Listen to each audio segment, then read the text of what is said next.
2 Timothéos, 2 Timothée en français, chapitre 3. Mais sache aussi ceci, que dans les derniers jours surviendront des temps difficiles à supporter, car les gens seront amoureux d'eux-mêmes, aimant l'argent, fanfarons, orgueilleux, blasphémateurs, rebelles à leurs parents, ingrats, sans religion, sans affection naturelle, sans loyauté, calomniateurs, sans autocontrôle, cruels, opposés à la bonté et aux hommes bons, traîtres, téméraires, enflés d'orgueil, amis des voluptés plutôt qu'amis d'Élohim, ayant l'apparence de la piété, mais en ayant renié la puissance. Éloigne-toi donc de tels gens.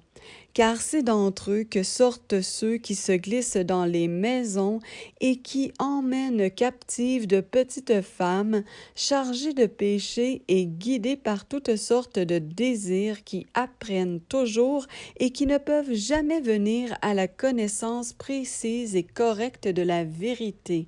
Mais comme Janès et Jambres s'opposèrent à Moshé, ceux-ci de même s'opposent à la vérité, gens à l'esprit corrompu et réprouvé en ce qui concerne la foi. Mais ils ne feront pas plus de grands progrès, car leur folie sera manifestée à tous, comme le fut aussi celle de ces deux-là. Mais toi, tu as suivi de près mon enseignement, ma conduite, mon dessein, ma foi, ma patience, mon amour, ma persévérance, mes persécutions, mes souffrances, celles qui me sont arrivées à Antioche, à Icône et à Lystre. Persécution que j'ai supportée, et le Seigneur m'a délivré de toutes. Mais tous ceux qui veulent vivre pieusement dans le Mashiach Yehoshua seront aussi persécutés. Mais les gens méchants et imposteurs iront en empirant, égarant les autres et en s'égarant eux-mêmes.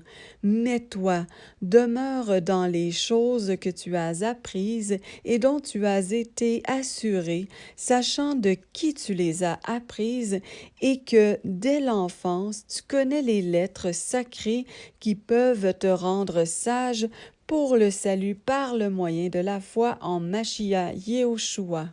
Toute écriture est inspirée d'Élohim et utile pour la doctrine, pour la conviction, pour la correction, pour l'éducation dans la justice, afin que l'homme d'Élohim soit complet, accompli pour toute bonne œuvre.